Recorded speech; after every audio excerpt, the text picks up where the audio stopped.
तो ये क्वेश्चन भी थोड़ा सा ट्रिकी है, इसको सॉल्व करते हैं। A computer is available for 39,000 rupees, या फिर 17,000 अभी दे दो, बाकी इंस्टॉलमेंट में भरते रहना।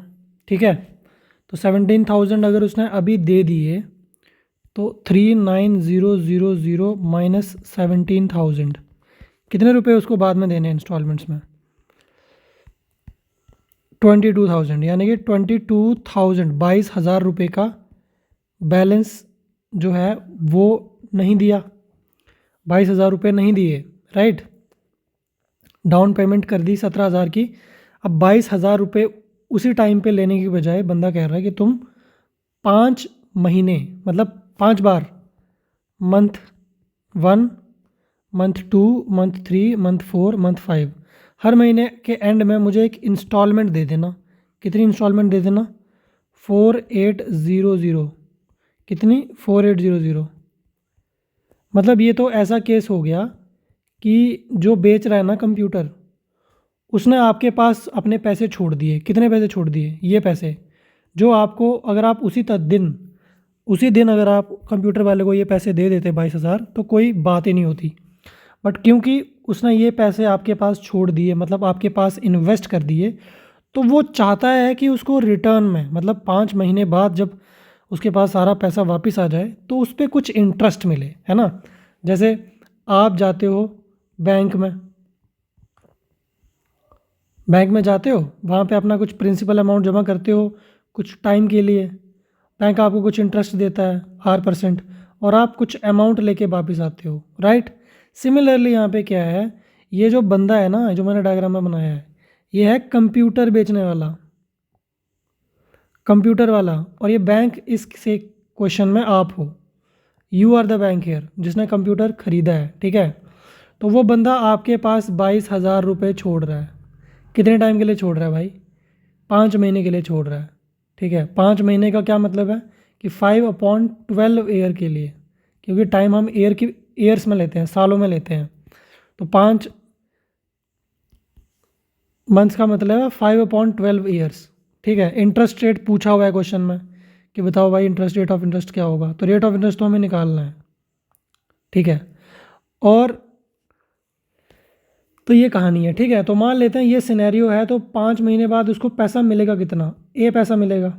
तो ए पैसा जो वो लेके जाएगा आपसे, वो कितना होगा? ए इज इक्वल्स टू, फॉर्मूला लगाएंगे simple, P into 1 plus NR/100 वाला। ये फॉर्मूला अगर हम लगाएंगे तो ए की वैल्यू क्या आएगी? P कितना है? 22,000 इंटू 1 प्लस 5/12 इंटू R/100। ठीक है, इतना पैसा लेना चाहता है वो आपसे, अमाउंट, इतना पैसा लेना वो चाहता है आपसे, लेकिन कब? इतना पैसा वो कब लेगा? जब वो पैसा लेने 5 महीने के बाद आएगा। ठीक है, मतलब अगर आप उसको ये इंस्टॉलमेंट्स टाइम पे नहीं भरोगे, अगर ये इंस्टॉलमेंट्स आप उसको टाइम पे नहीं भरोगे, तो वो आपसे कितना पैसा लेगा? इतना पैसा लेगा। इतना पैसा लेगा 5 महीने बाद।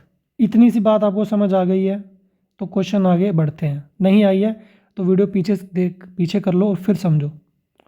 मैंने क्या बोला कि अगर वो हर महीने इतनी इंस्टॉलमेंट्स नहीं भरेगा, मान लो इन 5 इंस्टॉलमेंट्स में से उसने एक भी इंस्टॉलमेंट नहीं भरी, तो 5 मंथ के बाद बैंक वाला या फिर कंप्यूटर वाला आपके पास आएगा और बोलेगा भाई मुझे तुम ए अमाउंट ऑफ पैसा, ये जो मैंने लिखा है ना ए की वैल्यू, इतना सारा पैसा एक साथ दे दो, क्योंकि मैंने तुम्हारे पास जो 22,000 रुपये छोड़े थे वो इसी उम्मीद में तो छोड़े थे कि एक दिन मैं आऊँगा 5 महीने बाद और आर इंटरेस्ट रेट लगा के सारा पैसा अपना जितना बना होगा वो वापस ले जाऊँगा।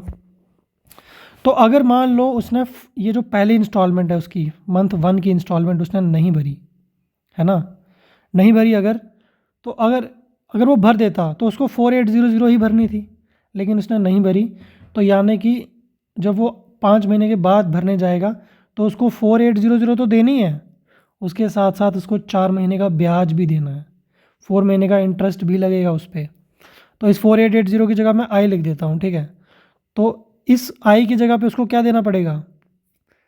5 मंथ के एंड में 4 महीने का इस पर इंटरेस्ट लग जाएगा या नहीं? बिल्कुल लगेगा। तो आई इंटू 1 प्लस 4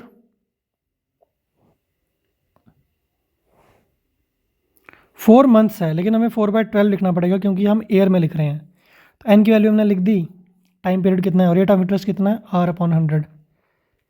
ठीक है, आई होप आपको ये समझ आया है कि इतना पैसा हमें एट द एंड देना पड़ेगा। फिर सिमिलरली जब हम बात करेंगे सेकेंड मंथ की इंस्टॉलमेंट में, अगर वो भी नहीं भरी तो उसकी जगह पे क्या देना पड़ेगा, आई इंटू 1 प्लस उस पर 3 महीने का इंटरेस्ट देना पड़ेगा।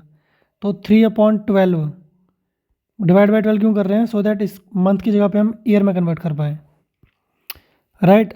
सिमिलरली अगर हम बात करते हैं थर्ड मंथ की इंस्टॉलमेंट में, वो भी नहीं भरी तो उसकी जगह पे आई इंटू 1 प्लस 2/12 R/100 भरना पड़ेगा, राइट। अगर बात करते हैं हमने फोर्थ मंथ की इंस्टॉलमेंट, अगर ये भी नहीं भरी तो इसकी जगह पे क्या भरना पड़ेगा, आई इंटू 1 प्लस 1/12, क्योंकि 1 महीने का उस पर वो लगेगा ना इंटरेस्ट, तो ये चीज़ भरनी पड़ेगी।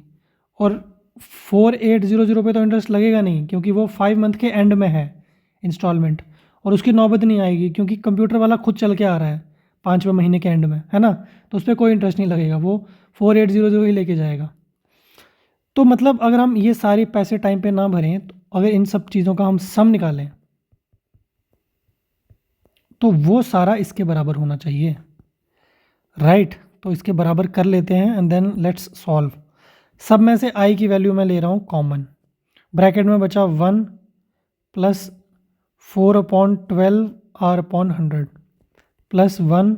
अब 1 कितने हैं, देखो 1 काउंट कर लेते हैं, 1 2 3 4 है, और साथ में क्योंकि मैंने आई को लिया है कॉमन तो इधर भी एक 1 होगा, है ना। मैं कह सकता हूँ ना ब्रैकेट के अंदर 1, तो सबके अंदर 1 है। तो 1 2 3 4 5, तो 5 आएगा इधर, इधर 5 आ गया। बाकी और चीज़ क्या कॉमन आ रही है, और क्या कॉमन आ रही है, और अगर हम देखें तो एक काम करते हैं, ये जो लास्ट वाला 1 है इसको कॉमन नहीं लेते हैं, ठीक है। इसको मैं ऐसे लिख लेता हूँ। तो आई प्लस अब जो बाकी है ना, इनमें से चीज़ों को कॉमन लेते हैं चलो, क्योंकि इन सब में वो टर्म्स मुझे दिख रही हैं। तो आई ब्रैकेट में 1 2 3 4 4 plus plus plus plus R/12 0 0 तो कॉमन आ जाएगा सब में, तो 4 प्लस 3 प्लस 2 प्लस 1, ठीक है ना।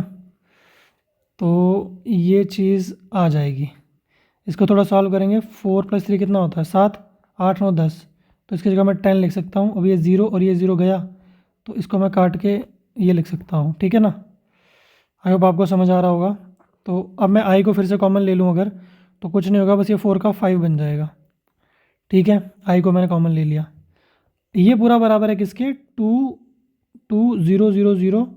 इंटू 1 प्लस 5/12 R/100, मतलब ये चीज़ के बराबर है।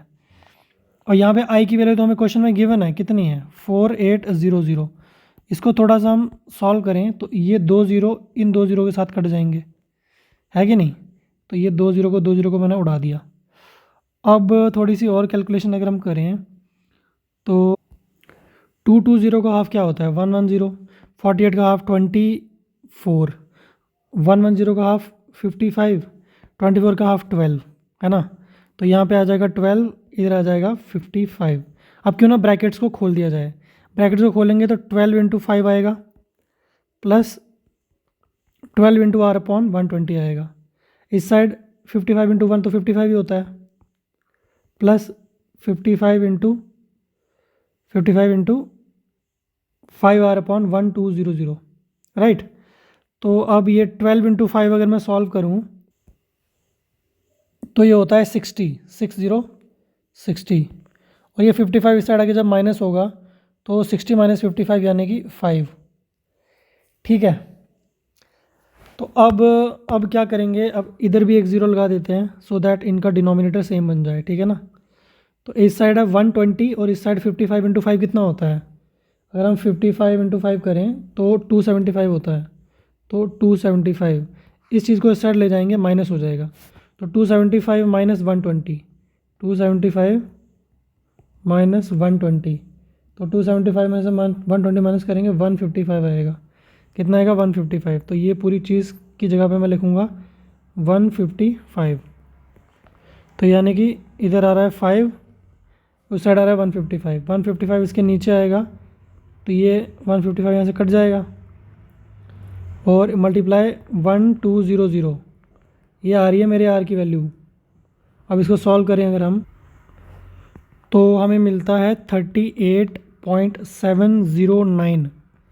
तो मतलब 38.709 है पर एनम के हिसाब से। 38.709 मतलब 38.71। तो डी ऑप्शन जो हमारा है वो सबसे ज़्यादा क्लोज है, तो डी हमारा जो है आंसर आ जाएगा। ठीक है, वो डी ही आंसर है। आई होप आप समझ रहे हो इन क्वेश्चन को करना कैसे है। ठीक है, जो मेन कॉन्सेप्ट है क्वेश्चन का उसको समझोगे तो कैलकुलेशन में फंसने की ज़रूरत नहीं है, बाकी तो सिर्फ कैलकुलेशन है। कॉन्सेप्ट समझो, वीडियो को पीछे लेके जाओ, जहाँ से समझ नहीं आ रहा है वहाँ से वीडियो को बार बार देखो, आपको डेफिनेटली समझ आएगा।